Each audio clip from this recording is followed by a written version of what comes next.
Hello everyone. आज national income का last class है हमारा। ठीक है, तो जो कुछ भी आई थिंक 2 टॉपिक छूटा है, उन 2 टॉपिक को आज हम लोग कवर कर लेंगे। एक टॉपिक है आपका प्रिकॉशंस से रिलेटेड। इसमें हम लोग को इनकम मेथड, एक्सपेंडिचर मेथड और वैल्यू एडेड मेथड, इन तीनों मेथड के क्या क्या प्रिकॉशंस है। दैट मीन्स कि जब आप नेशनल इनकम को इनकम मेथड से निकालते हो या फिर एक्सपेंडिचर से या वैल्यू एडेड मेथड से, तो क्या क्या प्रिकॉशन आप लोग को लेना चाहिए कैलकुलेशन के टाइम पे। ठीक है, और यहां से आपको कई बार डायरेक्ट क्वेश्चंस आ जाते हैं, लेकिन बोर्ड एग्जाम में आपको कभी भी डायरेक्ट क्वेश्चन इस प्रिकॉशन वाले टॉपिक से नहीं आया है कि दैट मीन्स कि जैसे precautions we should take in income method, इस टाइप से कोई क्वेश्चन नहीं आया है। लेकिन हाँ, इससे रिलेटेड इंक्लूडेड नॉट इंक्लूडेड में 4 मार्क्स के क्वेश्चंस रहते ही है। ठीक है, तो इस पॉइंट ऑफ व्यू से ये क्वेश्चन काफी इंपॉर्टेंट है। लेट्स स्टार्ट, फटाफट लिखते जाइएगा। Precautions involved in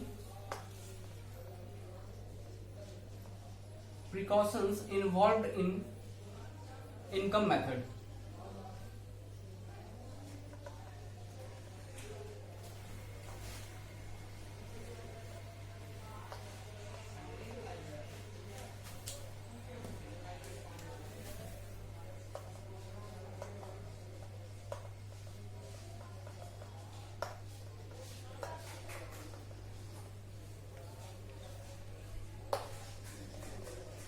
Transfer income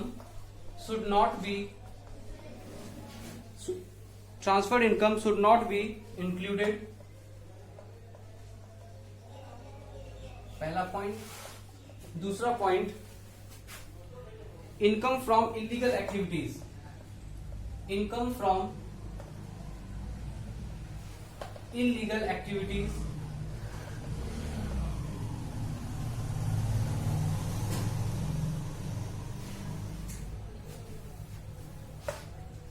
should not included।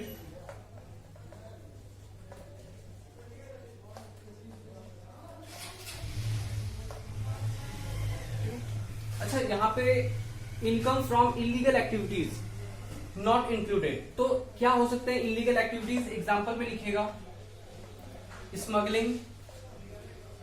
अगर कोई इंसान इनकम कमा रहा है स्मगलिंग करके, राइट, तो उसको हम लोग नेशनल इनकम में इंक्लूड नहीं करते हैं। स्मगलिंग या फिर gambling,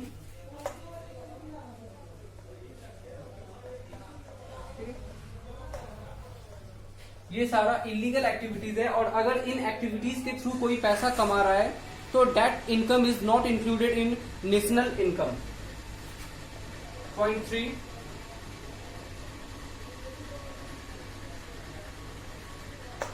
income in terms of windfall gains।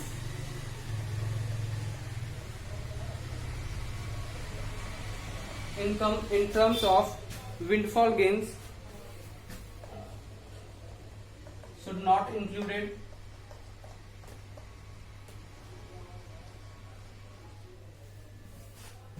तो यहां पे विंडफॉल गेन्स का मतलब क्या है कि ऐसा इनकम जो हम लोग कह सकते हैं कि मतलब कभी कभी ऐसा होता है ना कि छप्पर फाड़ के आपके पास बहुत सारा पैसा आ जाता है। कैसे आता है वो पैसा? May be because of lottery, आपने कोई लॉटरी जीता है, तो इस टाइप का अगर कोई विंडफॉल गेन्स होता है और उससे आप पैसा कमाते हो, तो that income is also not included in national income. ठीक है, तो मैं यहाँ पे एग्जाम्पल लिख रहा हूं विंडफॉल गेन्स का। Example, winning lottery,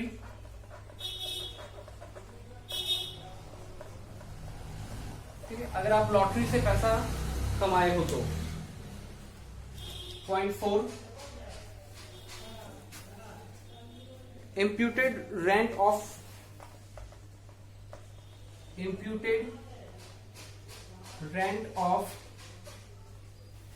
owner occupied houses,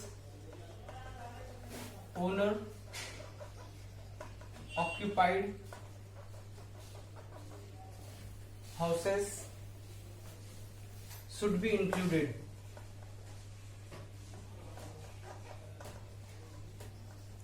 should be included, ध्यान रहे शुड बी इंक्लूडेड मतलब कि इसको इंक्लूड करना है, ठीक है, इस पॉइंट का भी ध्यान रखना है। अभी मैं इसको डिस्कस करता हूं।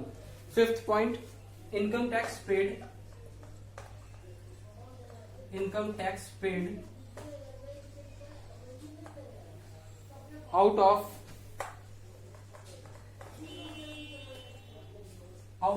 COE, COE याद आ रहा है ना आप लोग को, कॉम्पनसेशन ऑफ एम्प्लॉइज, ठीक है। Income tax paid out of COE should not be separately, should not be separately headed, ठीक है।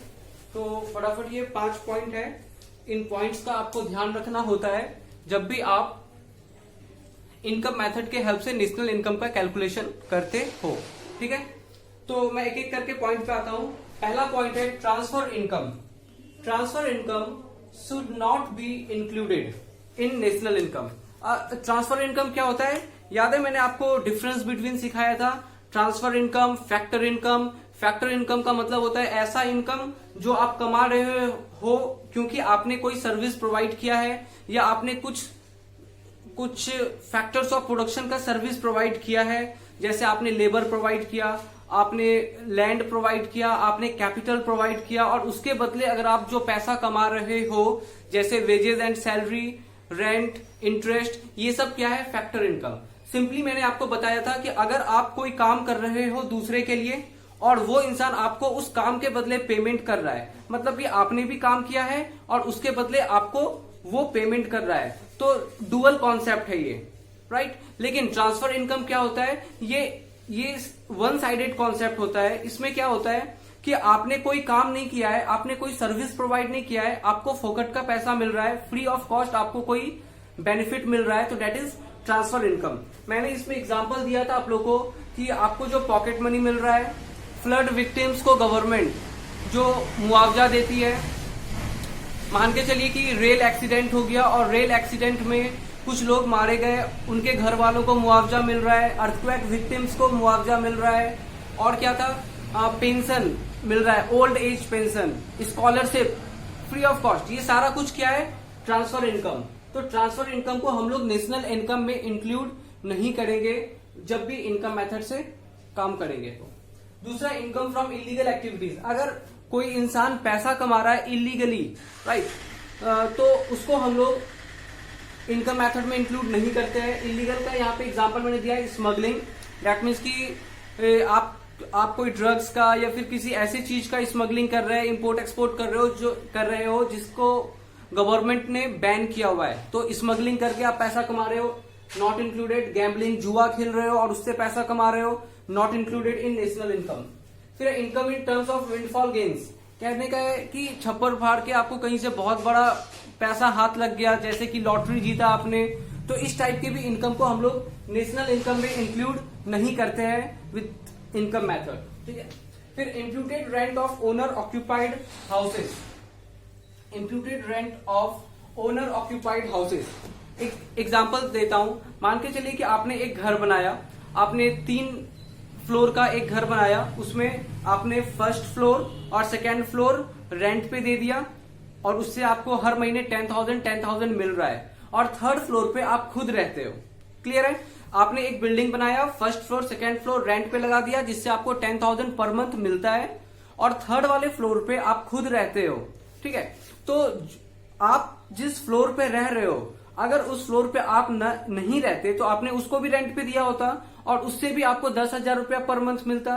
तो आपने रेंट पे ना देके आप खुद रहने लग गए उस फ्लोर पे, तो इम्प्यूटेड वैल्यू ऑफ रेंट, मतलब कि आप उसका अनुमान लगा लीजिए। इम्प्यूटेड रेंट का मतलब होता है एस्टिमेटेड रेंट, क्योंकि देखो आप खुद रह रहे हो उस फ्लोर पे, तो आप खुद को तो रेंट पे नहीं करोगे, लेकिन एस्टिमेटेड रेंट कितना होता है थर्ड फ्लोर पे जो इंसान रहते हैं तो रेंट पे, तो मान के चलते 10,000 होता है थर्ड फ्लोर का भी, तो वो 10,000 भी आपको नेशनल इनकम में, अपने इनकम में इंक्लूड करके दिखाना होता है, वो भी आपको नेशनल इनकम में दिखाना होता है। जबकि यहाँ पे आपको कोई इनकम नहीं हो रहा है, आपको कोई भी रेंट पे नहीं कर रहा है। क्यों नहीं आपको रेंट पे कर रहा है? क्योंकि वो आप ही का है, वो जो बिल्डिंग है वो खुद आपका बिल्डिंग है और उस पे आप एक फ्लोर पे रह रहे हो, आपको कोई रेंट मिल नहीं रहा है। लेकिन हाँ, अगर आप कहीं और रहते, मान के चलते आप कहीं और रहते तो आपको रेंट पे करना पड़ता ना। तो अगर आप खुद अपने घर पे रह रहे हो, इसका मतलब आप रेंट पे कर रहे हो। किसको? खुद को रेंट पे कर रहे हो। तो ये जो एस्टिमेटेड रेंट है ये भी इंक्लूड किया जाएगा नेशनल इनकम में। क्लियर है? तो imputed rent of owner occupied houses should be included. फिर है fifth point, income tax paid out of COE. COE याद है आपको? Compensation of employees. Compensation of employees का मतलब होता है कि अगर हम लोग किसी और के अंडर काम करते हैं, अपने एम्प्लॉयर के अंडर काम कर रहे हैं और एम्प्लॉयर हमें सैलरी दे रहा है। मान के चलो कि कोई पर्सन है, वो एनटीपीसी में काम कर रहा है और उसको 50,000 पर मंथ सैलरी मिलता है। तो ये जो 50,000 पर मंथ उसको सैलरी मिला, 50,000 पर मंथ सैलरी, राइट? अगर इसको 50,000 पर मंथ सैलरी मिल रहा है, दैट मीन्स कि 6 लाख इसको एनुअली इसको मिल रहा है। तो अभी ये 6 लाख रुपए में अगर इसने 10% टैक्स पे किया तो 10% टैक्स कितना हो जाता है? Income tax paid equal to 6 lakh का 10% 60,000।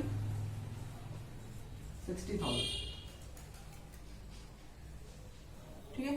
तो ध्यान से समझिएगा, सैलरी कितना है? 50,000 पर मंथ, दैट मीन्स की 6 लाख एनुअली। और इनकम टैक्स कितना पे किया जा रहा है? इनकम टैक्स पे किया जा रहा है 60,000, दैट मीन्स की 10%। तो ये जो इनकम टैक्स पे किया गया, क्या ये इनकम टैक्स पे को हम लोग इंक्लूड करेंगे नेशनल इनकम में? नहीं करेंगे। इनकम टैक्स पेड को इंक्लूड नहीं किया जाएगा नेशनल इनकम में। क्योंकि ये 6 लाख रुपया है ना, तो इस 6 लाख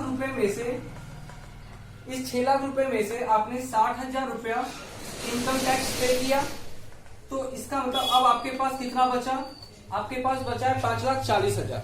देखो हम लोग क्या करते हैं ना, ये जो सैलरी है ना, ये सैलरी हम लोग इनकम मेथड में सीओई के फॉर्म में नेशनल इनकम में इंक्लूड कर चुके होते हैं। आपको याद होगा कि नेशनल इनकम कैसे निकालते थे इनकम मेथड से? COE plus operating surplus plus mixed income. तो ये जो सीओई है 6 लाख, ये 6 लाख रुपए आपने ऑलरेडी इंक्लूड कर रखा है। अगर आप 60,000 रुपया इनकम टैक्स फिर से ऐड करोगे तो दैट मीन्स कि ये 60,000 का डबल काउंटिंग हो गया है। क्योंकि 6 लाख का जो सैलरी आपने नेशनल इनकम में ऐड किया, तो ये 6 लाख रुपए में से ही तो इनकम टैक्स पे कर रहे हो आप 60,000। ये 6 लाख रुपए में से ही तो 60,000 का इनकम टैक्स पे हो रहा है। तो अगर आप इनकम टैक्स वापस से फिर से नेशनल इनकम में ऐड करोगे तो ये गलत हो जाएगा, क्योंकि डबल काउंटिंग हो रहा है। आपने 6,60,000 रुपया नहीं कमाया है, आपने कमाया है 6 लाख, और इस 6 लाख रुपए में 60,000 रुपया इनकम टैक्स वाला इंक्लूड करके है। देखो अगर आपको बोला जाए कि आपका जो पर्सनल इनकम है, पर्सनल इनकम का मतलब होता है टैक्स देने के बाद जो इनकम बचता है। पर्सनल इनकम 5,40,000 है, आपने अगर वो नेशनल इनकम में इंक्लूड किया है, मतलब अभी तक आपने टैक्स वाला पार्ट इंक्लूड नहीं किया है, तब आप कर सकते हो। मतलब कि 5,40,000 अगर आप अलग दिखा रहे हो और 60,000 अलग दिखा रहे हो तो इनकम टैक्स ऐड हो गया। लेकिन अगर आप सीओई 6 लाख रुपए दिखा रहे हो तो इस 6 लाख रुपए में 60,000 रुपया इनकम टैक्स वाला पार्ट ऑलरेडी इंक्लूडेड है। तो आपको income tax paid out of COE should not be separately added, उसको सेपरेटली ऐड नहीं करना चाहिए, क्योंकि 6 लाख में इंक्लूडेड है। अगर हम 60,000 रुपए इनकम टैक्स वाला पार्ट अलग से ऐड करेंगे तो इसके कारण से डबल काउंटिंग हो जाएगा। क्लियर है? ये हो गया आपका इनकम मेथड का precaution complete.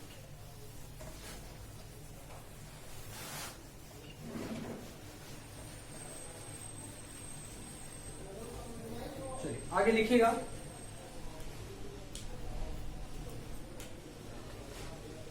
Precautions regarding expenditure method, precautions regarding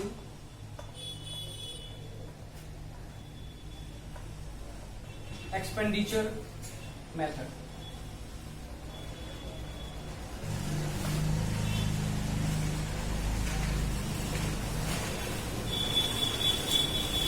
इसमें लिखिएगा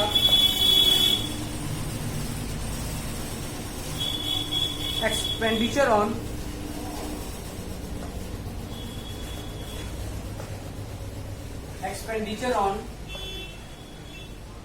second hand goods, expenditure on second hand goods not included,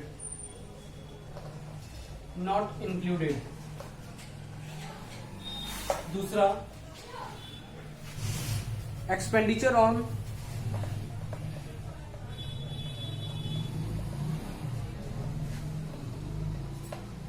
shares and bonds, bonds भी एक टाइप का शेयर्स जैसा ही होता है, डिवेंचर्स बोल लो या बॉन्ड्स बोल लो। तो expenditure on shares and bonds, जो कंपनी के शेयर्स होते हैं and bonds, should not be included, इसको भी इंक्लूड नहीं किया जाता है। तीसरा point, expenditure on transfer payment, expenditure on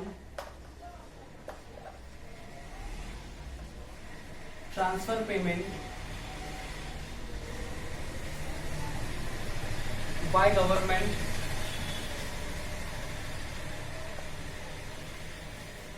expenditure on transfer payment by government should not be included, इसको भी इंक्लूड नहीं करेंगे। Fourth point, only final expenditure should be taken into account, only final expenditure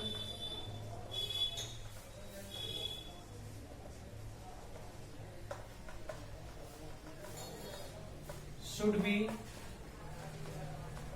taken into account। तो ये 4 points हो गए precautions for expenditure method. Clear है? मैं एक एक करके एक्सप्लेन करता हूं क्या ये। देखिए, सबसे पहले तो लिखा है expenditure on second hand goods not included. Second hand goods पे अगर आप कोई एक्सपेंडिचर कर रहे हो, कोई भी अगर एक्सपेंडिचर कर रहा है तो उसको इंक्लूड नहीं किया जाता है, क्योंकि देखो फॉर एग्जाम्पल ये एक हाइलाइटर है, सॉरी मार्कर है, तो इस मार्कर को अगर मैंने खरीदा, ठीक है, फिर मैं इसी मार्कर को किसी और को बेच रहा हूं, ठीक है, 10 रुपए में, तो 10 रुपए का एक्सपेंडिचर हुआ है। फिर वो इंसान इसी मार्कर को किसी और को बेच रहा है, फिर वो इंसान इसी मार्कर को किसी और को बेच रहा है, तो 10 रुपया। लेकिन क्या प्रोडक्ट यहाँ पे वेरी कर रहा है? क्या हर बार न्यू प्रोडक्शन हो रहा है? कहीं पे बिल्कुल एक ही हाइलाइटर है या फिर एक ही मार्कर है और यही मार्कर बस सर्कुलेट कर रहा है। मैंने 10 रुपए में इसको बेचा, फिर किसी ने 10 रुपए में किसी और को बेचा, फिर उसने किसी और को बेचा, फिर उसने किसी और को बेचा। तो क्या ये जो मार्कर है, क्या 4 मार्कर हो गए? बिल्कुल नहीं, एक ही मार्कर है और उसी को आपस में लोग एक दूसरे को बेच रहे हैं। तो इससे क्या होगा कि कोई भी प्रोडक्शन कंट्री में नहीं हुआ है, कोई भी इनकम, नेशनल इनकम क्रिएट नहीं हुआ है। ये एग्जिस्टिंग गुड्स है और इसी को आपस में बस बेचा जा रहा है, खरीदा जा रहा है। तो सेकेंड हैंड गुड्स के केस में कोई भी प्रोडक्शन ऐड नहीं होता है हमारे इकोनॉमी में, और इसके कारण से हम लोग सेकेंड हैंड गुड्स को इंक्लूड नहीं करते हैं। हाँ, इस मार्कर को जब मैं पहली बार खरीदूंगा, फर्स्ट हैंड खरीदूंगा, तो वो काउंट हो गया। जो प्रोडक्शन हुआ था, जब मैंने इसको फाइनल कंजम्पशन के लिए खरीदा, तो इसकी काउंटिंग हो गई कि हाँ, एक मार्कर प्रोडक्शन हुआ था और ये मार्केट में बिक गया फाइनल प्राइस पे, तो इसका काउंटिंग एक बार हो चुका है। अब इसी मार्कर को बार बार बेचा जाएगा तो काउंटिंग नहीं होगी। Next is expenditure on shares and bonds. Shares and bonds को अगर आप खरीदते हो, फॉर एग्जाम्पल किसी कंपनी का शेयर्स है, मान के चलते हैं रिलायंस कंपनी का शेयर्स है, वो किसी और के पास है और हर शेयर स्टॉक मार्केट में लिस्टेड होता है। तो मैंने स्टॉक मार्केट से शेयर खरीद लिया, तो अभी क्या हुआ, पहले वो शेयर किसी और के पास था, बस ओनरशिप ट्रांसफर हो गया, अब वो मेरे पास आ गया। फिर मैं 1 महीने के बाद मैं भी शेयर्स, क्योंकि देखो स्टॉक मार्केट में शेयर्स खरीदना बेचना चलता रहता है। एक तरीके से देखा जाए तो क्या नया शेयर ऐड हुआ है, क्या कंपनी ने नए शेयर्स को इश्यू किया है? बिल्कुल नहीं, ये तो एग्जिस्टिंग शेयर्स है और इसी को लोग खरीद रहे बेच रहे अपने में। ठीक है, डेली टर्नओवर होता है स्टॉक मार्केट में, कुछ लोग खरीदते हैं, कुछ लोग बेचते हैं, कुछ लोगों का तो काम ही होता है आज खरीदा कल बेचा और शेयर्स को बेच के वो पैसा कमाते हैं। तो दैट मीन्स कि अगर आप शेयर्स और बॉन्ड्स इन चीजों को खरीदने में अगर आप पैसा खर्च कर रहे हो, एक्सपेंडिचर कर रहे हो, तो expenditure on shares and bonds को भी हम लोग इंक्लूड नहीं करेंगे नेशनल इनकम में। शेयर्स एंड बॉन्ड्स पे जो पैसा खर्च होता है इसको हम लोग और एक चीज बोलते हैं, प्लीज ब्रैकेट में जरूर लिखिएगा, क्योंकि बोर्ड एग्जाम में जो क्वेश्चन आए हैं पहले, तो शेयर्स एंड बॉन्ड्स करके नहीं आए, पेपर क्लेम्स।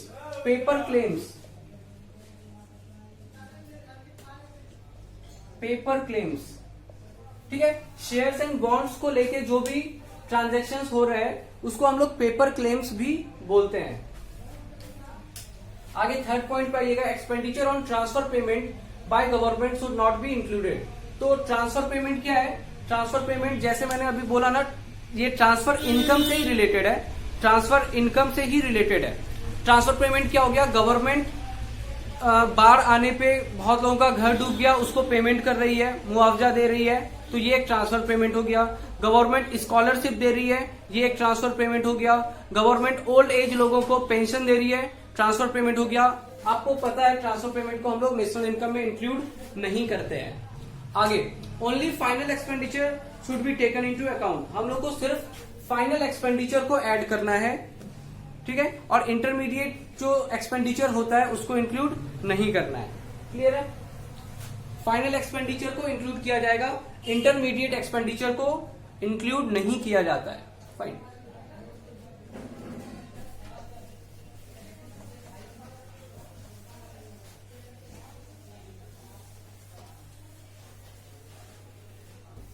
आगे हम लोग बढ़ते हैं।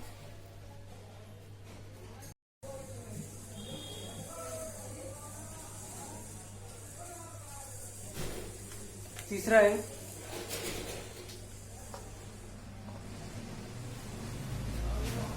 Precautions regarding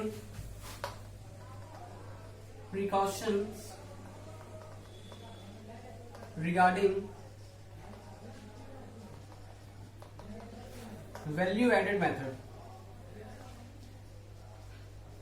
precautions regarding value added method. ठीक है, स्टार्ट करते हैं। Value of intermediate goods, value of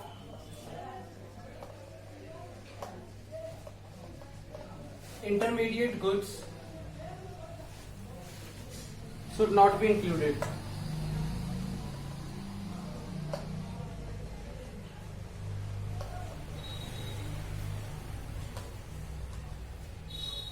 दूसरा, service for self consumption, services for self consumption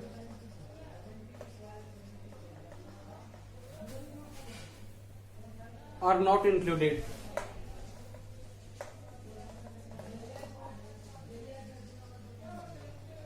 Example, service of housewife. Example, service of housewife. Third point is imputed value of production. Imputed value of production, imputed value of production for self consumption, for self consumption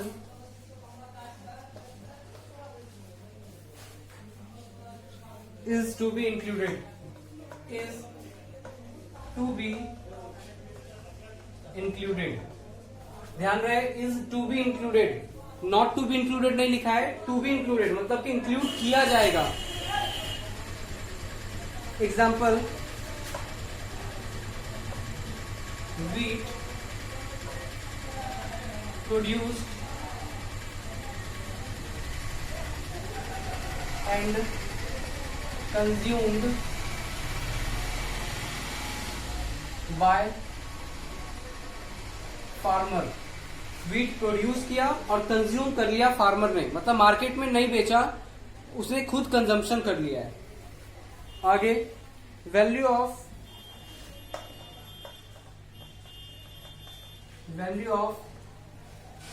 cell and purchase of value of sale and purchase of second hand goods are not included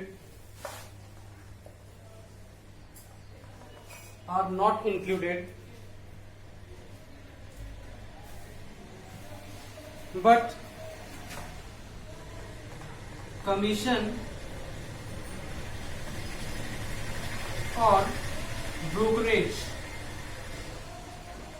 commission or brokerage on it is included. ठीक है, ये 4 points हो गए precautions regarding value added method. ठीक है, इसको मैं explain करता हूं.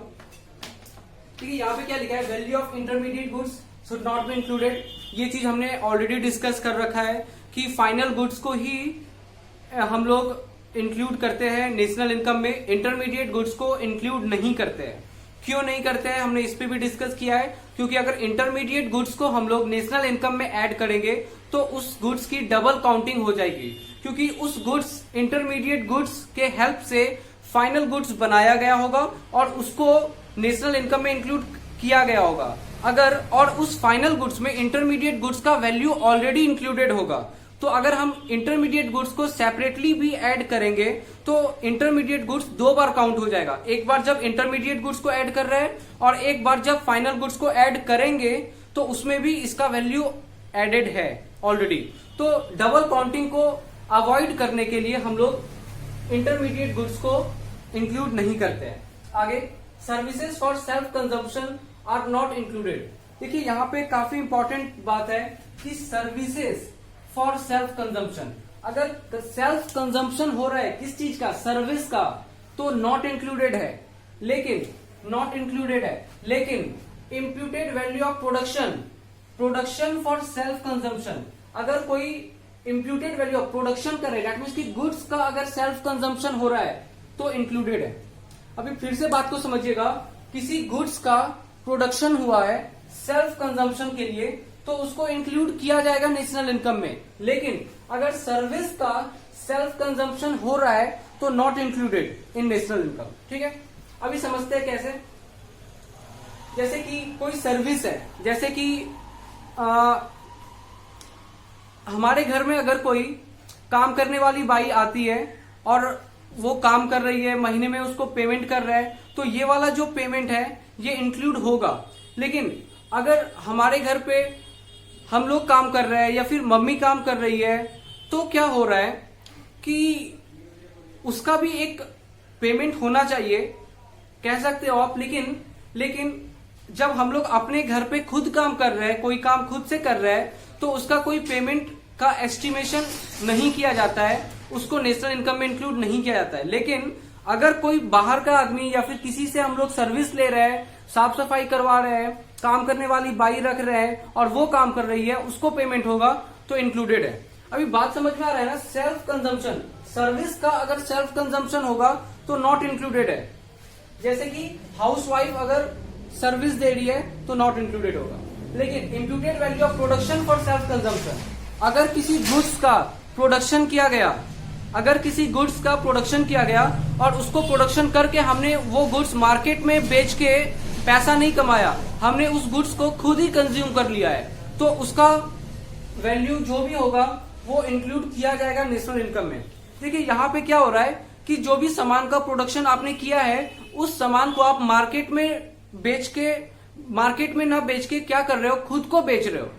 अगर आप मार्केट में किसी और को बेचते तो आपको पैसा मिलता, लेकिन यहाँ पे आपने क्या किया, खुद को ही बेचा है एक तरीके से, और आप खुद को तो पैसा नहीं दोगे। तो लेकिन हो क्या रहा है, सामान बिक रहा है, राइट।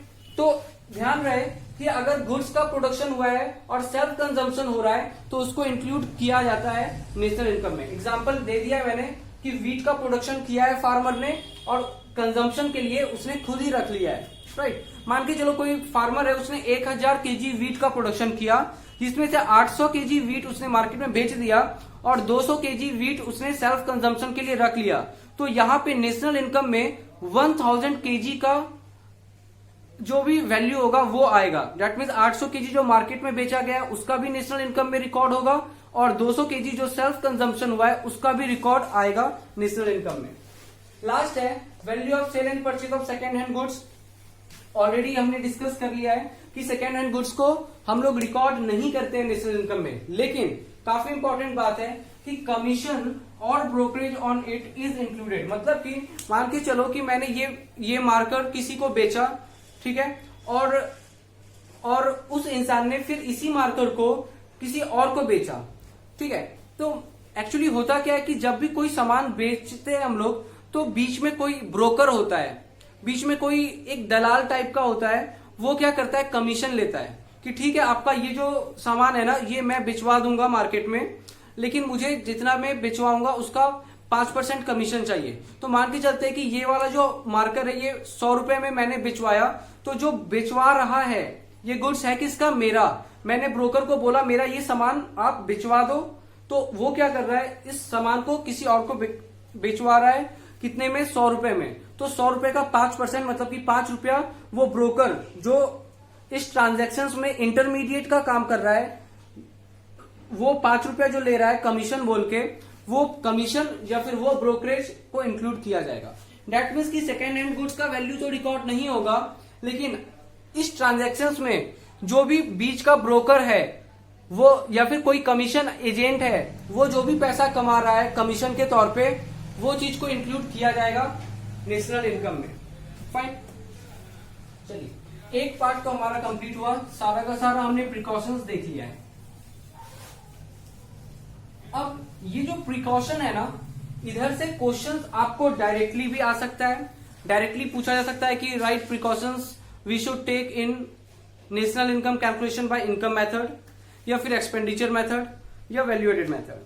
लेकिन कभी कभी क्वेश्चन थोड़े अलग ढंग से पूछता है, तो अब हम लोग उस पार्ट को कवर करेंगे और उस पार्ट को हम लोग बोलते हैं इंक्लूडेड नॉट इंक्लूडेड का कॉन्सेप्ट, ठीक है। इधर से हर बार 4 मार्क्स के क्वेश्चन जरूर आते हैं, तो प्लीज आप कुछ करो ना करो, ये जो इंक्लूडेड नॉट इंक्लूडेड का कॉन्सेप्ट है उसको जरूर अच्छे से देखिएगा। हम लोग अभी 30 एग्जाम्पल लेंगे, एटलीस्ट 30 एग्जाम्पल लेंगे इनकम इंक्लूडेड और नॉट इंक्लूडेड से related.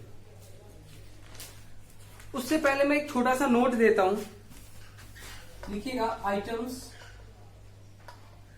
To be included in national income. Items to be included in national income, बीच में एक लाइन खींचिएगा और इधर लिखिएगा items not to be included, items not to be included in national income.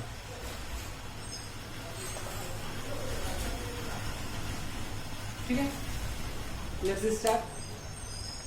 पहला पॉइंट लिखिएगा जो आपने पहले पढ़ा है कि फाइनल गुड्स को हम लोग फाइनल गुड्स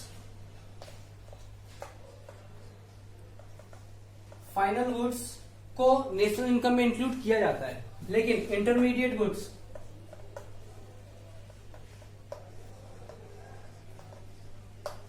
इंटरमीडिएट गुड्स को इंक्लूड नहीं किया जाता है। ठीक है, तो एक ये बात हो गया। आगे लिखिएगा sale of second hand goods, या फिर लिखिएगा value of second hand goods.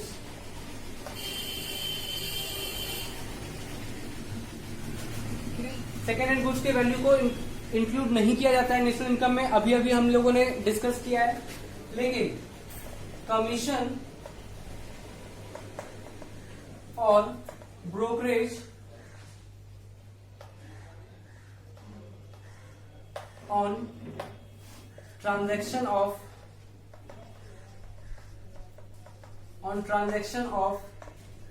Second hand goods, इसको इंक्लूड किया जाता है नेशनल इनकम में। आगे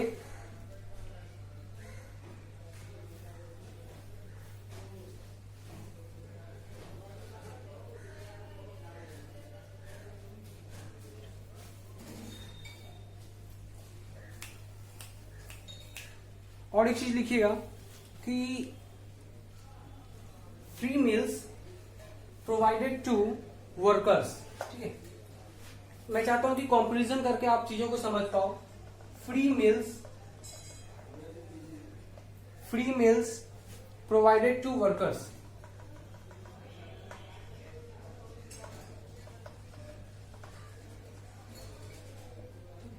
कहने का मतलब है कि मान के चलो कोई फैक्ट्री में कुछ वर्कर्स काम कर रहे हैं और उन वर्कर्स को फ्री में लंच दिया जा रहा है, या फिर सब्सिडाइज्ड लंच। ठीक है, फ्री मील्स या फिर यहां पे बोलते हैं सब्सिडाइज्ड लंच। एक्चुअली ऐसा हर जगह पे होता है, किसी भी फैक्ट्री में, किसी भी ऑफिस में कैंटीन होता है जहां पे सस्ते, मार्केट से सस्ता खाना मिलता है, या फिर वर्कर्स के लिए फ्री में जो उसका एम्प्लॉयर होता है बोलता है लंच का जो पेमेंट है वो बियर करेगा। दैट मीन्स कि आपको कोई पेमेंट नहीं करना है दिन के खाने के लिए। तो ये जो फ्री मील प्रोवाइड किया जा रहा है वर्कर्स को, क्या ये नेशनल इनकम में इंक्लूड होगा या नहीं होगा? तो प्लीज ध्यान रखिएगा, यहाँ पे कंफ्यूज मत होइएगा। यहाँ पे फ्री में जो भी खाना खिलाया जा रहा है ये इंक्लूड किया जाएगा, क्योंकि this is the part of compensation of employees. और आपको याद होगा मैंने 3 टाइप का कॉम्पनसेशन बताया था। कॉम्पनसेशन इन कैश, मतलब कि वर्कर्स को जो पेमेंट कैश में किया जा रहा है, सैलरी वेजेस बोल के। कॉम्पनसेशन इन काइंड, मतलब पेमेंट कैश में नहीं किया जा रहा है, कैश को छोड़ के किसी और तरीके से, तो ये कॉम्पनसेशन इन काइंड है। क्लियर है? यहाँ पे पेमेंट कैश में नहीं किया जा रहा है, आपको फ्री का खाना दे दिया गया है, तो ये भी एक टाइप का पेमेंट है जो एम्प्लॉयर एम्प्लॉय को दे रहा है। ठीक है, तो यहां पे लिखिएगा पार्ट ऑफ COE, ये कॉम्पनसेशन ऑफ एम्प्लॉइज का पार्ट है, इसीलिए हम लोग इसको नेशनल इनकम में इंक्लूड करते हैं। ठीक है, क्या ये in kind, compensation in kind. Clear है? लेकिन मान के चलिए free meals given to beggars, free meal given to beggars मतलब कि भिखारियों को फ्री में खाना खिलाया जा रहा है, तो क्या ये चीज को इंक्लूड किया जाएगा नेशनल इनकम में? बिल्कुल नहीं, क्योंकि ये फ्री में मैं खाना खिला रहा हूं अगर भिखारियों को, तो दिस इज ट्रांसफर पेमेंट। उन लोगों ने मेरे लिए कोई सर्विस नहीं दिया है। देखो यहाँ पे वर्कर्स लोगों को जो खाना खिलाया जा रहा है, तो वर्कर्स ने एम्प्लॉयर के लिए काम किया है, उसको सर्विस दे रहा है और उसके बदले उसको खाना खिलाया जा रहा है और पेमेंट किया जा रहा है, तो this is factor income. But free meal given to beggars, भिखारियों ने कोई सर्विस प्रोवाइड नहीं किया है, हम उसको एवी खाना खिला रहे हैं फ्री में, तो this is transfer payment. This is transfer payment. ये कुछ ऐसे पॉइंट्स है जहां पे लोग कंफ्यूज करते हैं और उनका मार्क्स कट जाता है, तो प्लीज इन चीजों का ध्यान रखिएगा। आगे बढ़ते हैं ओल्ड एज पेंशन। ठीक है, old age pension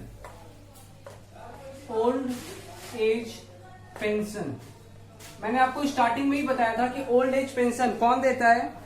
provided by government. Old age pension provided by government. Government old age pension दे रहा है, किसको दे रहा है? जो बूढ़े लोग हैं उनको पेंशन दे रहा है। तो ये क्या होगा, ट्रांसफर पेमेंट है, ये ट्रांसफर पेमेंट है। और ट्रांसफर पेमेंट नेशनल इनकम में इंक्लूड नहीं होता है। लेकिन अगर रिटायरमेंट पेंशन है, रिटायरमेंट पेंशन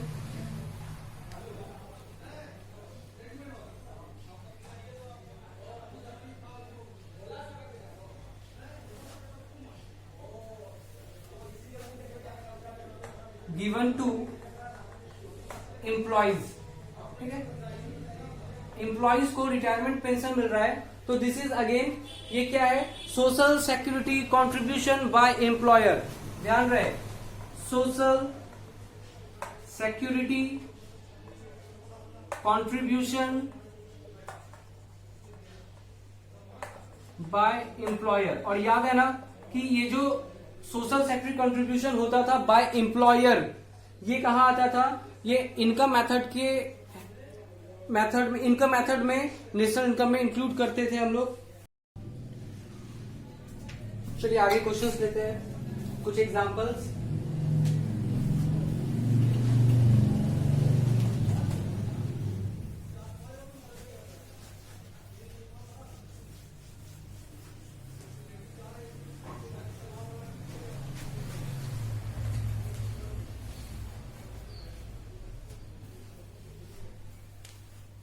देखिएगा क्वेश्चन पहले, आर द फॉलोइंग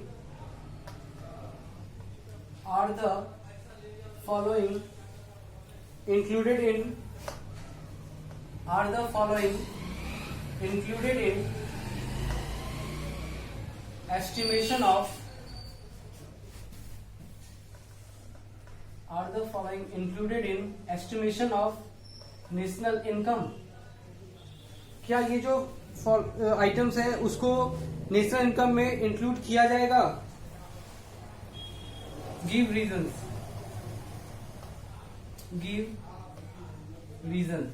ठीक है।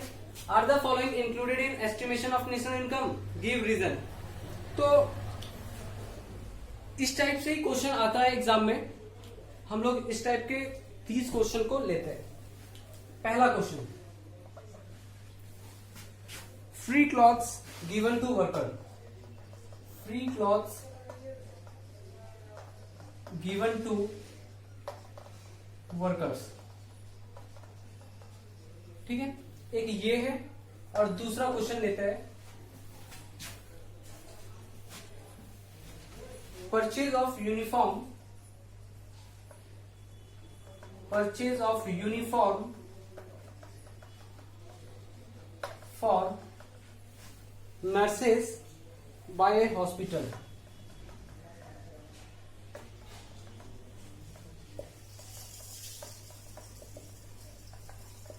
ठीक है, तो दोनों में कौन सा इंक्लूड होगा, आपको ये दोनों ही करना है। ठीक है, स्टार्ट करते हैं free clothes given to worker से। आपको पता है कि अगर एम्प्लॉयर वर्कर्स को फ्री में कुछ कपड़े दे रहा है एज अ गिफ्ट, तो ये किसका है, ये कॉम्पनसेशन इन काइंड हो गया, और इस चीज को हम लोग नेशनल इनकम में इंक्लूड करते हैं।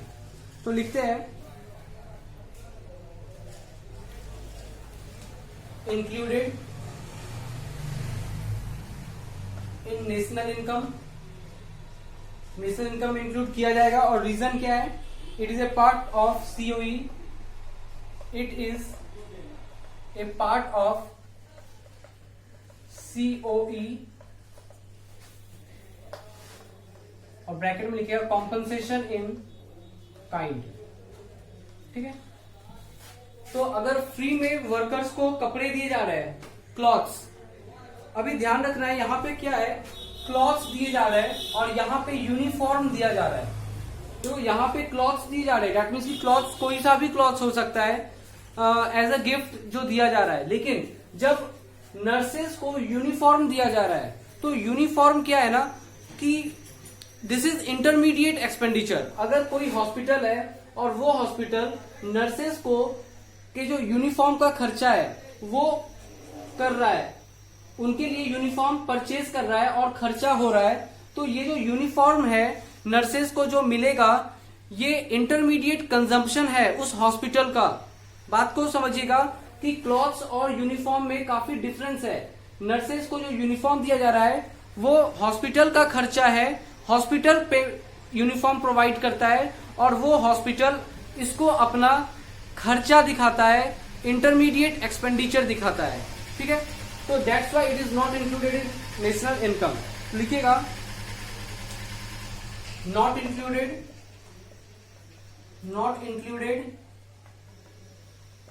इन नेशनल इनकम। रीजन में लिखिएगा because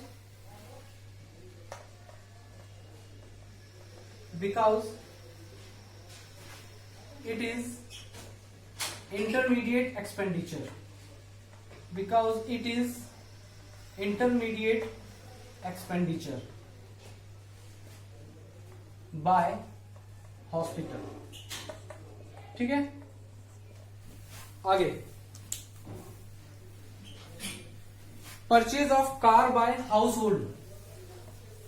purchase of car by household, purchase of car by household,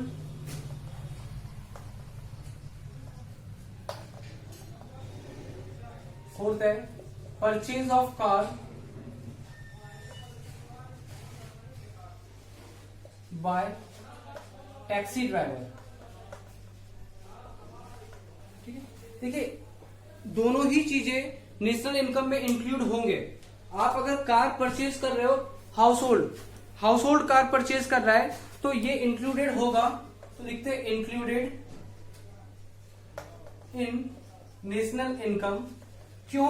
क्योंकि ये क्या है, देखिए एक्सपेंडिचर किया जा रहा है, मतलब परचेज किया जा रहा है कार खरीदने के लिए। तो कार क्या है, ये फाइनल कंजम्पशन गुड्स है, right. Private final consumption expenditure कहलाएगा। Included in national income because it is private final consumption expenditure। ठीक है, मैंने आपको बताया था कि प्राइवेट फाइनल कंजम्पशन, यहां पे जो कार खरीदा जा रहा है वो क्या है, वो बहुत साल तक यूज करेगा, दैट मीन्स की ड्यूरेबल गुड्स है। और ड्यूरेबल आपको पता है ना, फाइनल गुड्स के भी 4 टाइप्स होते हैं। तो फाइनल गुड्स खरीद रहा है, फाइनल कंजम्पशन ही है लेकिन ड्यूरेबल गुड्स का है। ठीक है, क्योंकि पर्सनल यूज के लिए खरीदा जा रहा है। और purchase of car by taxi driver ये भी इंक्लूडेड होगा, included in national income because it is. अच्छा, यहां पे जो कार खरीदा जा रहा है वो पर्सनल यूज के लिए नहीं खरीदा जा रहा है। यहां पे जो टैक्सी ड्राइवर है वो उस कार को यूज करेगा पैसे कमाने के लिए, अर्निंग के लिए। ठीक है, टैक्सी की तरह यूज करेगा, तो ये एक टाइप का इन्वेस्टमेंट हो गया। क्लियर है, तो यहां पे लिखेंगे included in national income because it is investment expenditure, because it is investment expenditure. Clear है, आगे बढ़ते हैं।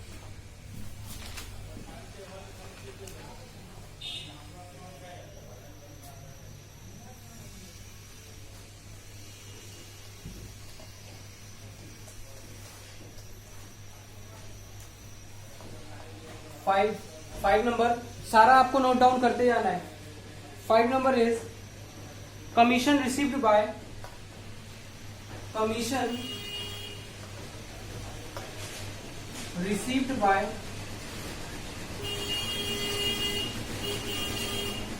लॉटरी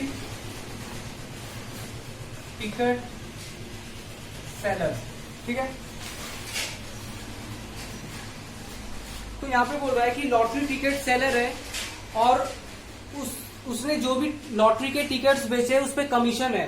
तो देखो लॉटरी, मैंने आपको लिखा था कि लॉटरी क्या है, ये विंडफॉल गेन्स है और windfall gains not included in national income. लेकिन यहाँ पे लॉटरी के इनकम की बात नहीं की जा रही है, यहाँ पे बात की जा रही है commission received by seller.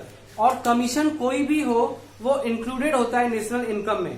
Commission और ब्रोकरेज किसी भी चीज पे हो वो इंक्लूडेड है नेशनल इनकम में, चाहे वो लॉटरी बेच के ही क्यों ना कमीशन कमा रहा हो, चाहे लॉटरी बेच के कमीशन कमाए या फिर सेकेंड हैंड गुड्स बेच के कमीशन कमाए, अगर कमीशन और ब्रोकरेज है तो वो इंक्लूडेड होगा नेशनल इनकम में। ठीक है, तो देखिएगा यहाँ पे included in national income, included in national income because it is the income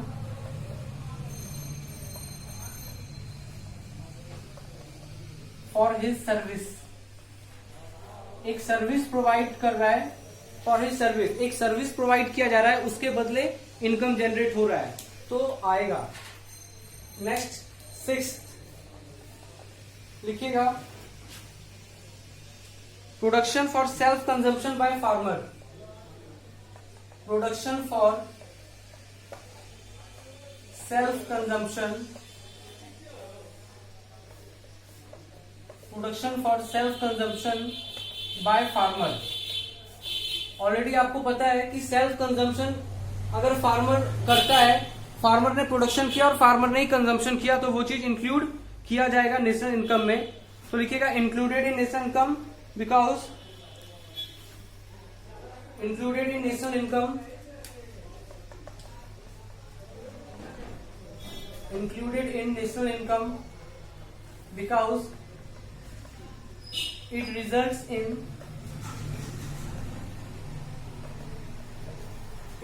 in production of final goods, production of final goods, क्योंकि यहाँ पे फाइनल गुड्स का प्रोडक्शन हो रहा है, चाहे उसका कंजम्पशन फार्मर खुद ही क्यों ना कर ले, लेकिन प्रोडक्शन तो हुआ है। 7th पॉइंट लिखिएगा, sale of an old house, sale of an old house, right. क्या होगा इसका? नॉट इंक्लूडेड, क्योंकि ओल्ड हाउस है, दैट मीन्स की सेकेंड हैंड गुड्स है। देखिएगा, not included, not included in national income because it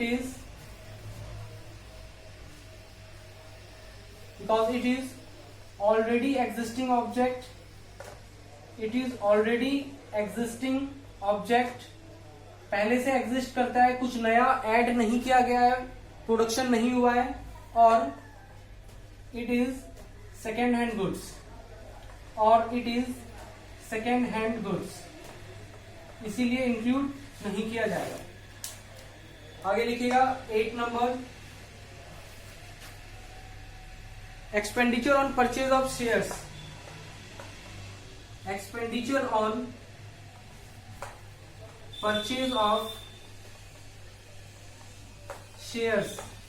अभी आपको बताया था ना कि शेयर्स या फिर बॉन्ड्स पे जो भी खर्चा होगा वो नॉट इंक्लूडेड होगा। क्यों not included? Not included in national income because these are just a paper claims, ठीक है, because it is payment, because it is a payment, it is a payment on account of, it is a payment on account of financial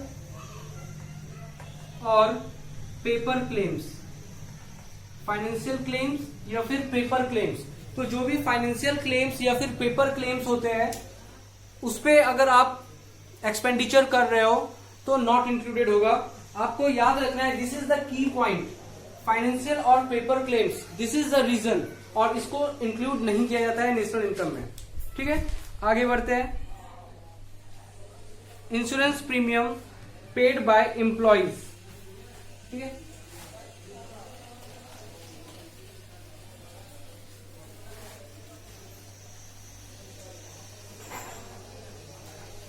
insurance premium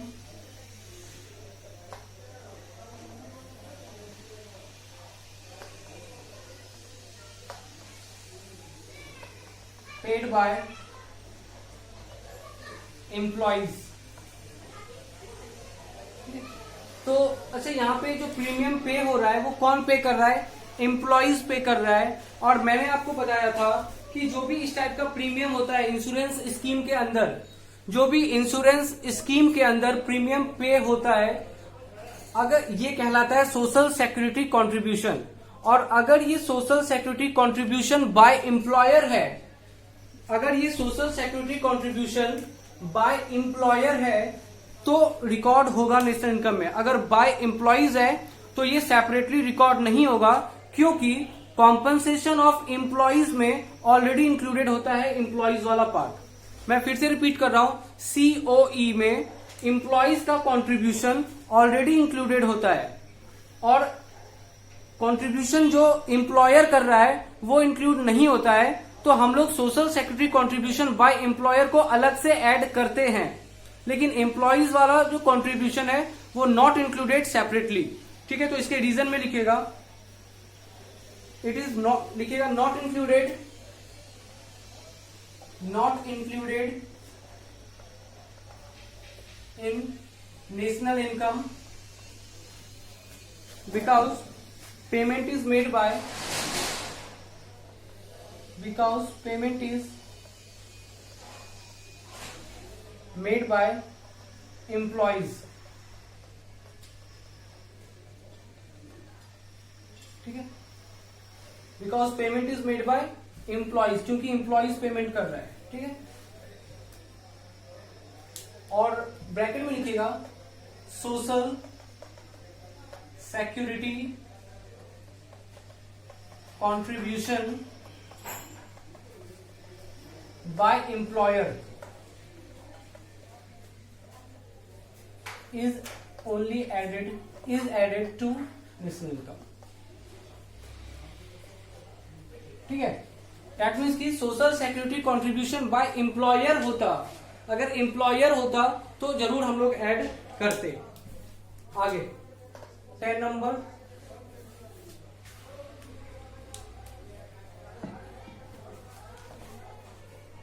देखिए आप, value of machine purchased bye factory, value of machines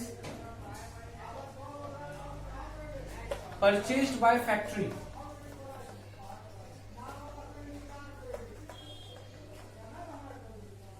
अच्छा, machine खरीदा जा रहा है factory के द्वारा, तो ये क्या है? इंटरमीडिएट एक्सपेंडिचर है या फाइनल एक्सपेंडिचर है? इंटरमीडिएट है या फाइनल एक्सपेंडिचर है? मैं ध्यान से समझिएगा, मशीन खरीदा जा रहा है, मशीन खरीदा जा रहा है और इस मशीन को बहुत सालों तक यूज किया जाएगा, राइट? तो ये इंटरमीडिएट एक्सपेंडिचर नहीं बोल सकते हैं, हम लोग इसको कहेंगे कि इन्वेस्टमेंट एक्सपेंडिचर है, राइट? क्योंकि ये एक टाइप का इन्वेस्टमेंट है जो हम लोग मशीन खरीदने पे कर रहे हैं और इसका फायदा 4 साल 5 साल तक यूज होगा। ये सिंगल यूज नहीं है, ये कई सालों तक यूज होगा, सेवरल ईयर्स तक यूज होगा। ठीक है, तो लिखते हैं कि included in national income, included in national income क्यों इंक्लूड किया जाएगा? Because it is investment, because it is investment expenditure, because it is investment expenditure. ठीक है, 11 नंबर में लिखिएगा, इसी से रिलेटेड है, value of raw materials, value of raw materials purchased bye factory, purchased bye factory. अगर फैक्ट्री वाले raw materials खरीद रहे हैं तो रॉ मटेरियल्स क्या होता है? इंटरमीडिएट कंजम्पशन है या फिर इंटरमीडिएट एक्सपेंडिचर है, not included, not included in national income because it is intermediate expenditure, because it is intermediate expenditure. ठीक है, आगे बढ़ते हैं।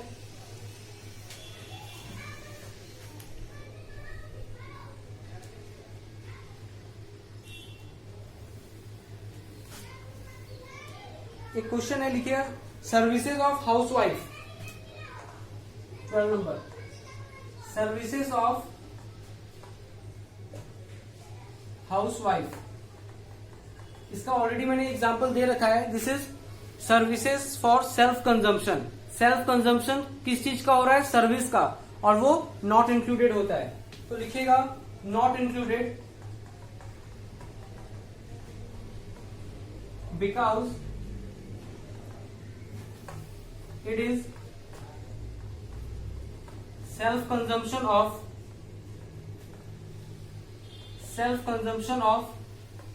services। या फिर आप ये भी लिख सकते हो कि here service is rendered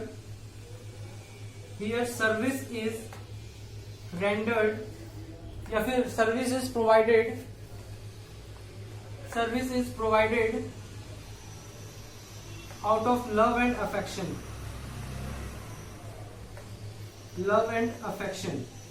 यहाँ पे जो सर्विस प्रोवाइड किया जा रहा है उसके बदले पेमेंट नहीं लिया जा रहा है, वो बस लव एंड अफेक्शन के कारण से है, and that's why it is not included in national income. तो देखिए, जो आपने प्रिकॉशंस पढ़ा है ना, वही सारे प्रिकॉशंस से रिलेटेड यहाँ पे क्वेश्चंस पूछे जा रहे हैं इंक्लूडेड नॉट इंक्लूडेड के फॉर्म में।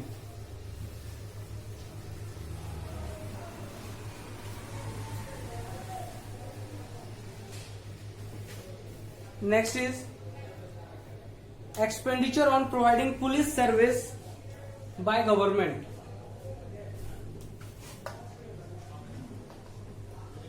Expenditure on providing police service by government।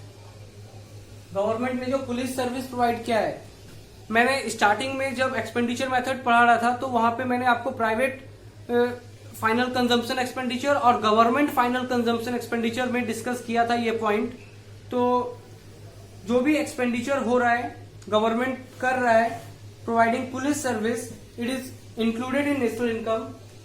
लिखिएगा included in national income, included in national income because क्योंकि ये it is government final consumption expenditure, because it is government final consumption expenditure। It is government final consumption expenditure। आगे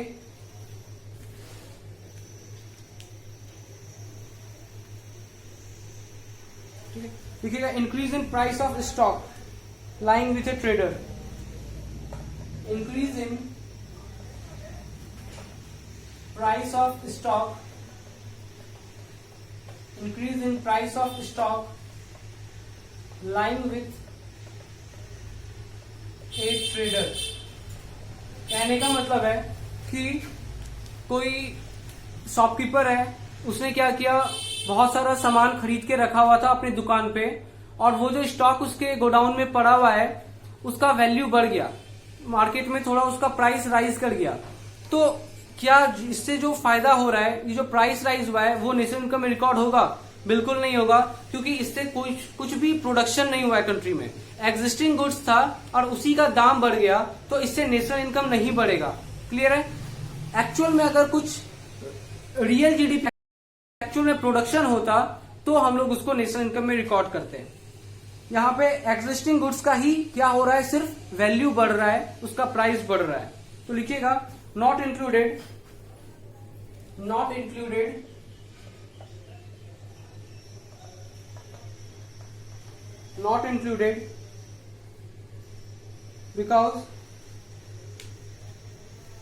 because it does not amount to sale and purchase। It does not amount to sale and purchase of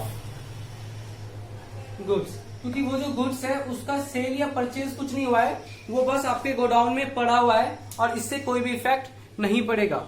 national income. 15 number, school fees और examination fees paid by student. School fees और examination fees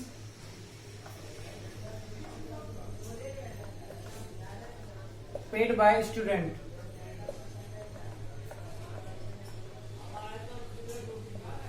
included in national income,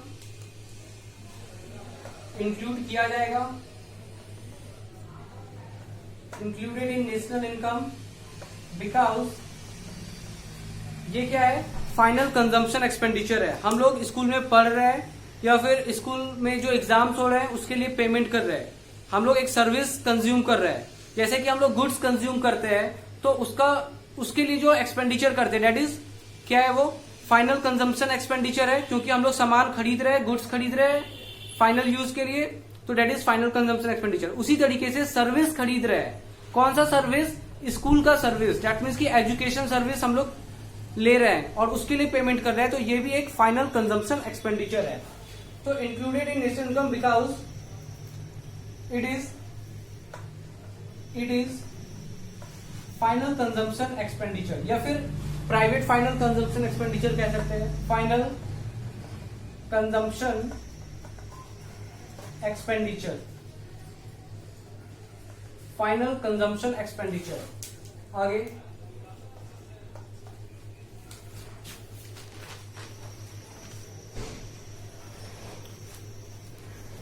लिखिएगा, expenditure on fertiliser, expenditure on fertiliser by farmer, expenditure on fertiliser. अच्छा, ये जो fertiliser है ये क्या है, ये इन्वेस्टमेंट है या फिर इंटरमीडिएट कंजम्पशन है? ये इंटरमीडिएट है क्योंकि ये सिंगल यूज है, एक ही बार यूज होगा फर्टिलाइजर का। तो लिखिएगा not included, not included because, not included because it is, क्योंकि ये क्या है, intermediate expenditure, because it is intermediate expenditure. आगे 17, purchase of tractor by farmer, purchase of tractor by farmer. ये जो ट्रैक्टर खरीद रहा है फार्मर प्रोडक्शन के लिए, प्रोडक्शन में यूज होगा, ये ट्रैक्टर क्या है, क्या ये सिंगल यूज है, ये बहुत साल तक यूज होगा, तो ये क्या है, इन्वेस्टमेंट एक्सपेंडिचर। ठीक है, प्रोडक्शन के लिए यूज किया जाएगा और बहुत साल तक यूज किया जाएगा। तो लिखना है included in NI, included in NI because it is investment expenditure, because it is investment expenditure। Hopefully आप लोग को अब डिफरेंस समझ में आ रहा होगा कि कैसे हम लोग पता कर रहे हैं कि क्या इंक्लूड होगा और क्या नहीं होगा।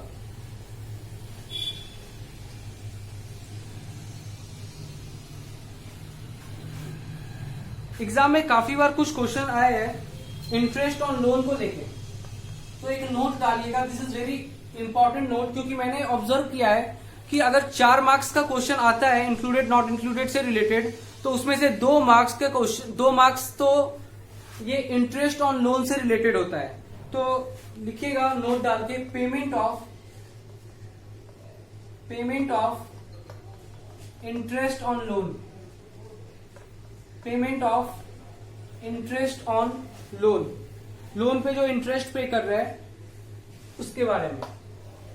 इसको 2 पार्ट में डिवाइड कीजिएगा और एक तरफ लिखिएगा if loan is used for, if loan amount is used for productive, that means कि पैसा कमाने के लिए लोन लिया है, उसको कहीं इन्वेस्ट कर देंगे और फिर उससे अर्निंग करेंगे, ठीक है, productive purpose. If loan amount is used for productive purpose, if loan amount is used for productive purpose, तो included in national income, included in national income. लेकिन if loan is used for consumption purpose, if loan amount is used for consumption, is used for consumption purpose, तो not included in national income, ठीक है। अच्छा, ये consumption purpose के लिए मतलब कि हाउस होल्ड ने अगर लोन लिया है अपने पर्सनल यूज के लिए, हाउस होल्ड ने लोन लिया है पर्सनल यूज के लिए, ये हाउस होल्ड लोग लेते हैं, ठीक है। और यहाँ पे क्या है कि if loan amount is used for productive purpose, हो सकता है प्रोड्यूसर ने लिया हो या फिर कोई सर्विस प्रोवाइडर है उसने लोन लिया हो, ठीक है। तो इससे रिलेटेड कुछ क्वेश्चन देखते हैं, आपको कॉन्सेप्ट समझ में आ जाएगा, ठीक है। ये नोट काफी इंपॉर्टेंट है, प्लीज इसको नोट डाउन कीजिएगा।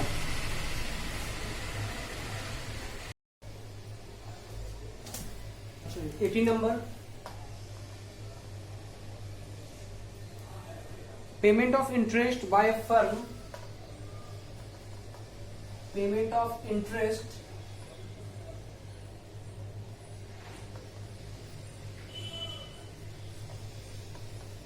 Bye a firm to bank, ठीक है। और एक 19 नंबर लेते हैं, या payment of interest by individual to bank, payment of interest by individual to bank. तो देखिएगा यहां पे डिफरेंस क्या है कि यहां पे इंटरेस्ट कौन पे कर रहा है, फर्म पे कर रहा है, ठीक है। और यहां पे इंटरेस्ट कौन पे कर रहा है, इंडिविजुअल पे कर रहा है। तो ऐसा हम लोग एज्यूम करते हैं कि अगर लोन लिया है फर्म ने, तो फर्म ने लोन क्यों लिया होगा, कुछ प्रोडक्टिव पर्पस के लिए, क्योंकि फर्म प्रोड्यूसर है, इसको इन्वेस्टमेंट करना होगा, बिजनेस में पैसा यूज करके अर्निंग करना होगा। तो फर्म अगर लोन ले रहा है तो हम लोग एज्यूम करेंगे कि प्रोडक्टिव पर्पस के लिए ले रहा होगा। लेकिन अगर कोई इंटरेस्ट पे किया जा रहा है लोन पे और वो इंडिविजुअल ने लिया था, अगर इंडिविजुअल ने लोन लिया होगा और उस पे इंटरेस्ट पे कर रहा है, तो माना जाएगा कि इंडिविजुअल ने अपने कंजम्पशन पर्पस के लिए, ठीक है, पर्सनल यूज के लिए लोन लिया होगा, तो हम लोग उसको इंक्लूड नहीं करेंगे। तो लिखिएगा इधर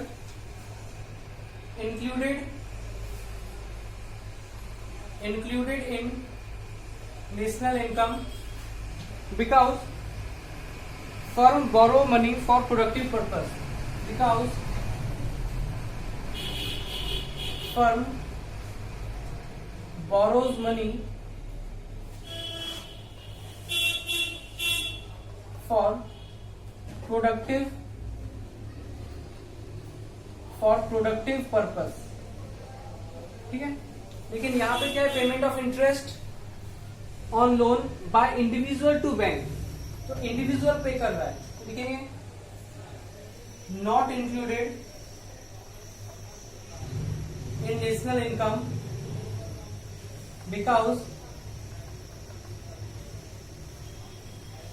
इंडिविजुअल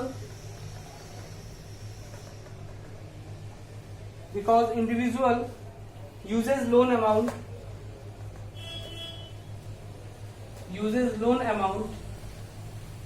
for consumption purpose,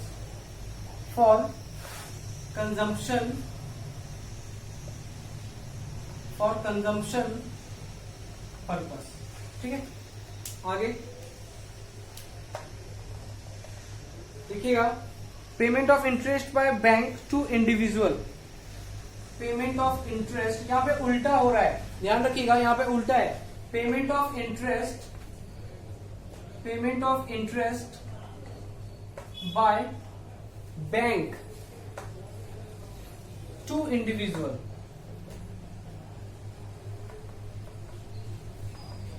ठीक है। इस बार इंटरेस्ट कौन पे कर रहा है, बैंक पे कर रहा है, किसको पे कर रहा है, इंडिविजुअल को। तो देखिए यहाँ पे क्या है ना कि इसका मतलब कि इंडिविजुअल ने अपने सेविंग्स, अपना पैसा बैंक में डिपॉजिट किया होगा, बैंक में रखा होगा, और उस पे बैंक क्या कर रहा है, इंडिविजुअल को इंटरेस्ट दे रहा है। तो देखो यहाँ पे एजम्पशन क्या है कि जो भी सेविंग्स कोई इंडिविजुअल बैंक में रखता है तो बैंक उन पैसों को क्या करता है, बड़े बड़े कॉरपोरेट हाउसेस को लोन पे देता है। तो यहाँ पे जो अमाउंट है, जो मनी है, वो कहाँ जा रहा है, वो प्रोडक्टिव पर्पस के लिए यूज हो रहा है। क्योंकि बैंक ने क्या किया, उन सारे पैसों को जो भी इंडिविजुअल ने सेविंग के तौर पे बैंक में रखा था, वो सारा पैसा कॉरपोरेट को या फिर बड़े बड़े इंडस्ट्रियलिस्ट को लोन पे दिया। ठीक है, तो लोन अमाउंट कहाँ यूज हो रहा है, प्रोडक्टिव पर्पस के लिए। तो जो भी इंटरेस्ट का पेमेंट बैंक इंडिविजुअल को करेगा, that is also a part of national income. ठीक है, तो लिखिएगा included in NI, included in NI, national income, because bank is expected to, because bank is expected to, because bank is expected to use individual savings. Bank is expected to use individual savings for productive purpose. For productive purpose. तो यहाँ पे assumption लिया जा रहा है कि जरूर bank ने वो सारे सेविंग्स को प्रोडक्टिव पर्पस के लिए यूज किया होगा। प्रोडक्टिव पर्पस कैसे, बैंक ने उन लोन का अमाउंट को बड़े बड़े कॉरपोरेट्स और इंडस्ट्रियलिस्ट को लोन देने के लिए यूज किया होगा। ठीक है, आगे लिखिएगा interest paid by individual, interest paid by, interest paid by individual, interest paid by individual on car loan, on car loan taken from bank. अच्छा, यहाँ पे भी आप ध्यान दीजिएगा कि यहाँ पे कार लोन, ये जो कार लोन है वो कौन ले रहा है, इंडिविजुअल ले रहा है। और अगर इंडिविजुअल कार लोन ले रहा है तो क्यों ले रहा होगा, इंडिविजुअल पर्सनल यूज के लिए कार को यूज करेगा। यहाँ जो कार लोन ले रहा है कार खरीदने के लिए, उस कार का यूज पर्सनल पर्पस के लिए होगा, कंजम्पशन पर्पस के लिए होगा, क्योंकि इंडिविजुअल ले रहा है। वही अगर वो कार लोन टैक्सी ड्राइवर लेता तो शायद उस कार को यूज करता वो पैसे कमाने के लिए एज ए इन्वेस्टमेंट, तो वहां पे जो भी इंटरेस्ट पे होगा वो इंक्लूड हो जाता। लेकिन इस केस में इंडिविजुअल कार लोन ले रहा है तो जरूर वो कार यूज करेगा फॉर कंजम्पशन पर्पस, इसीलिए नॉट इंक्लूडेड होगा। ठीक है, तो लिखिएगा not included, not included in national income because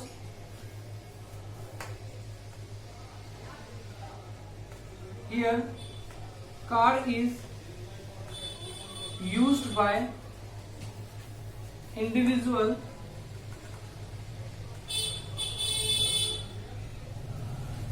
और या फिर जो लोन अमाउंट है, और loan amount is used for, loan amount is used for consumption purpose, loan amount is used for consumption purpose। यहाँ पे जो भी लोन लिया गया है कार लोन के तौर पे वो कंजम्पशन पर्पस के लिए, क्योंकि इंडिविजुअल ने लिया है। लेकिन ध्यान रखिएगा अगर यहाँ पे कोई कार ड्राइवर होता या फिर कोई टैक्सी ड्राइवर होता, अगर उबेर या फिर ओला, वो लोग अगर कार लोन ले रहे हैं बैंक से कार खरीदने के लिए, तो हम लोग उसको इंक्लूड करेंगे नेशनल इनकम में, क्योंकि वहां पे प्रोडक्टिव पर्पस है। जो पर्पस है वो प्रोडक्टिव है, लेकिन यहाँ पे कंजम्पशन पर्पस है।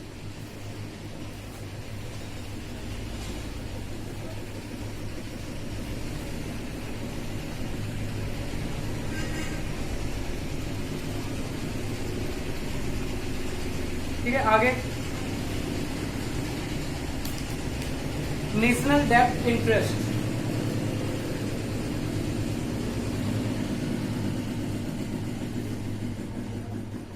देखिएगा, नेशनल डेब्ट इंटरेस्ट, ये भी काफी इंपॉर्टेंट है, ध्यान से समझिएगा। नेशनल डेब्ट इंटरेस्ट क्या होता है? नेशनल डेब्ट इंटरेस्ट का मतलब है कि आपका कंट्री वर्ल्ड बैंक से लोन ले रहा है, या फिर आपका कंट्री IMF से लोन ले रहा है, या अमेरिका से लोन ले रहा है, ठीक है। तो ये होता है नेशनल डेट, जो आपके कंट्री ने दूसरे ऑर्गेनाइजेशन से, दूसरे कंट्री से लोन लिया है। तो ऐसा माना जाता है कि हमारा कंट्री जो भी लोन ले रहा है दूसरे कंट्री से, वो लोन अमाउंट वो यूज करेगा कंजम्पशन के लिए।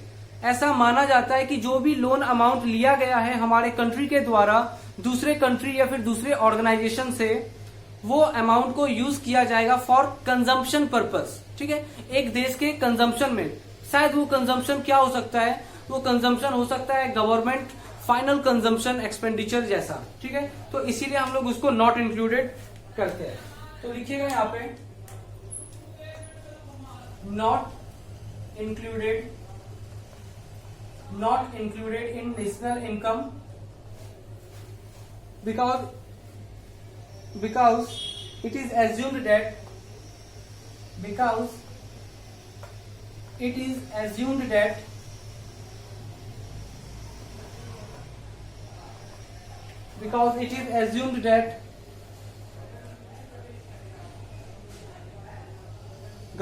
uses national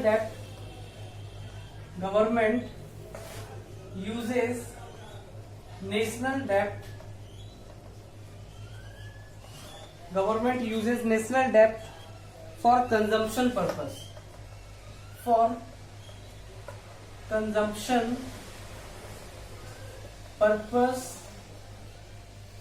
only, सिर्फ कंजम्पशन पर्पस के लिए यूज किया जाएगा, ऐसा एजम्पशन है हमारा। आगे 23 number,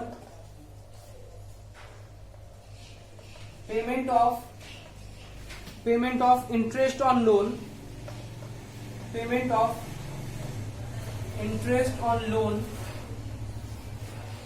taken by employee from employer। Again यहाँ पे लोन कौन ले रहा है? यहाँ पे लोन ले रहा है एम्प्लॉय। किससे? एम्प्लॉयर। देखिए, अगर एम्प्लॉयर लोन लेता ना तो हम लोग मानते हैं कि प्रोडक्टिव पर्पस के लिए यूज होगा, लेकिन एक एम्प्लॉय लोन ले रहा है तो हम लोग मानेंगे कि वो कंजम्पशन पर्पस के लिए ही ले रहा होगा, ठीक है। तो not included in national income लिखिएगा, not included in national income because it is assumed that employee will use loan amount as for consumption purpose,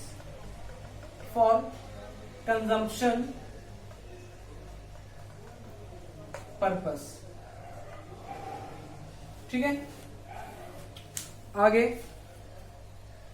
कितना हो गया? 23 हो गया ना, फाइन। तो एक और लिखिएगा कि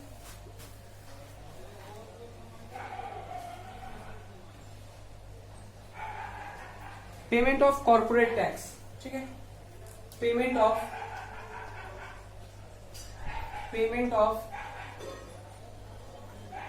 कॉर्पोरेट टैक्स। ये जो कॉर्पोरेट टैक्स है ये प्रॉफिट में इंक्लूडेड होता है ना। याद है आपको मैंने लिखाया था कि ऑपरेटिंग सरप्लस नेशनल इनकम में इंक्लूड होता है, राइट।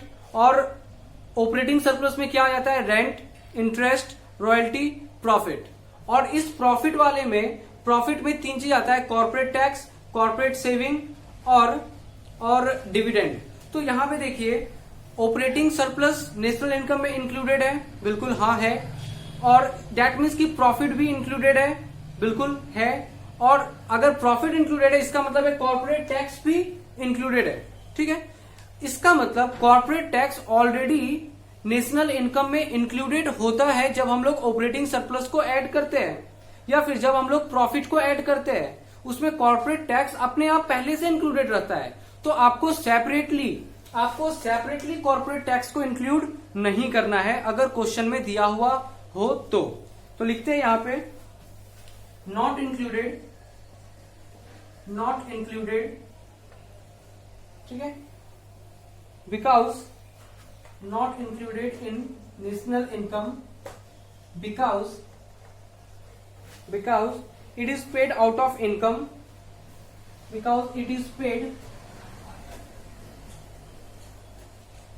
out of income बोल सकते हैं या फिर प्रॉफिट बोल सकते हैं।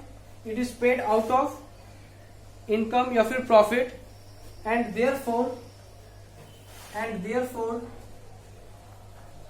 it should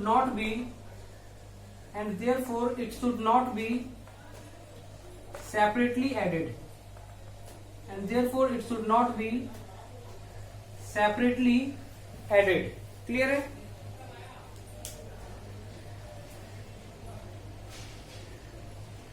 आगे 25 इसमें लिखिएगा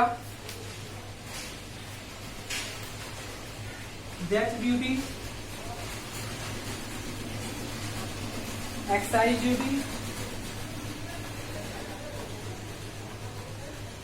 या फिर इनकम टैक्स, कोई भी टैक्स वैक्स का आइटम होना तो वो नॉट इंक्लूडेड ही रहता है। तो बस इसीलिए मैंने नोट डाल के अलग से लिख दिया है।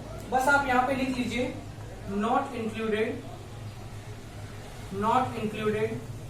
इन नेशनल इनकम। तो आपने देखा इनकम टैक्स हो या फिर डेथ ड्यूटी हो या एक्साइज ड्यूटी हो या कॉर्पोरेट टैक्स हो, कोई भी टैक्स का आइटम हो वो not included in national income होता है। ठीक है,